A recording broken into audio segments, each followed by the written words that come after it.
بسم اللہ الرحمن الرحیم۔ السلام علیکم۔ حضرت عمر فاروق رضی اللہ عنہ کے دور میں ایک شخص آپ سے ملنے مدینے کو چلا۔ جب مدینے کے پاس پہنچا تو آدھی رات کا وقت ہو چکا تھا، ساتھ میں حاملہ بیوی تھی، تو اس نے مدینے کی حدود کے پاس ہی خیمہ لگا لیا اور صبح ہونے کا انتظار کرنے لگا۔ بیوی کا وقت قریب تھا تو وہ درد سے کرانے لگی۔ حضرت عمر رضی اللہ عنہ اپنے روز کے گشت پر تھے اور ساتھ میں ایک غلام تھا۔ جب آپ نے دیکھا کہ دور شہر کی حدود کے پاس آگ جل رہی ہے اور خیمہ لگا ہوا ہے تو آپ نے غلام کو بھیجا کہ پتہ کرو کون ہے۔ جب پوچھا تو اس نے ڈانٹ دیا کہ تمہیں کیوں بتاؤں۔ آپ گئے تو پوچھا تو بھی نہیں بتایا۔ آپ نے کہا کہ اندر سے کراہنے کی آواز آتی ہے، کوئی درد سے چیخ رہا ہے، بتاؤ بات کیا ہے۔ تو اس شخص نے بتایا کہ میں امیر المومنین حضرت عمر فاروق سے ملنے مدینے آیا ہوں، میں غریب ہوں، رات زیادہ ہے تو خیمہ لگایا ہے اور صبح ہونے کا انتظار کر رہا ہوں۔ بیوی امید سے ہے اور وقت قریب آن پہنچا ہے۔ تو آپ جلدی سے پلٹ کر جانے لگے کہ کہا ٹھہرو میں آتا ہوں۔ آپ اپنے گھر گئے اور فوراً اپنی زوجہ سے مخاطب ہوئے، کہا کہ اگر تمہیں بہت بڑا اجر مل رہا ہو تو لے لو گی۔ زوجہ نے کہا کیوں نہیں؟ تو آپ نے کہا چلو میرے دوست کی بیوی حاملہ ہے، وقت قریب ہے، چلو اور جو سامان پکڑنا ہے ساتھ پکڑ لو۔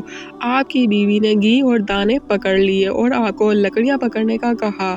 آپ نے لکڑیاں اپنے اوپر لاد لیں۔ سبحان اللہ، یہ کوئی کونسلر، ناظم، MBA یا MN نہیں، یہ اس کا ذکر ہو رہا ہے دوستو جو کہ 22 لاکھ مربع میل کا بادشاہ ہے، جس کے قوانین آج بھی چلتے ہیں، جو حضرت عمر فاروق اعظم ہیں۔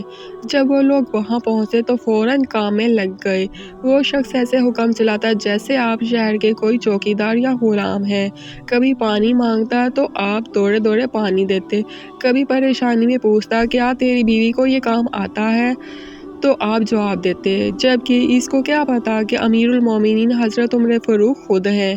جب اندر بچے کی ولادت ہوئی تو آپ کی زوجہ نے آواز لگائی، یا امیر المومنین بیٹا ہوا ہے، تو یا امیر المومنین کی صدا سن کر اس شخص کی تو جیسے پاؤں تلے زمین ہی نکل گئی اور بے اختیار پوچھنے لگا کیا آپ ہی عمر فاروق امیر المومنین ہیں؟ آپ عمر ہیں؟ وہی جس کے نام سے کیس و کسرہ کانپتے، آپ وہ ہیں؟ وہی والے عمر ہیں جس کے بارے میں حضرت علی نے کہا کہ آپ کے لیے دعا کرتا ہوں، اور جس کو رسول اکرم صلی اللہ علیہ وسلم نے دعا مانگ کر اسلام کے لیے مانگا، وہی والے نا؟ آپ نے کہا ہاں ہاں میں وہی ہوں۔ اس نے کہا کہ ایک غریب کی بیوی کے کام کاج میں آپ کی بیوی خاتون اول لگی ہوئی ہیں، اور دھوئیں کے پاس آپ نے اپنی داڑھی لپیٹ لی اور میری خدمت کرتے رہے۔ تو سیدنا عمر رو پڑے، اس بدو کو گلے سے لگایا اور کہا تجھے پتہ نہیں تو کہاں سے آیا ہے؟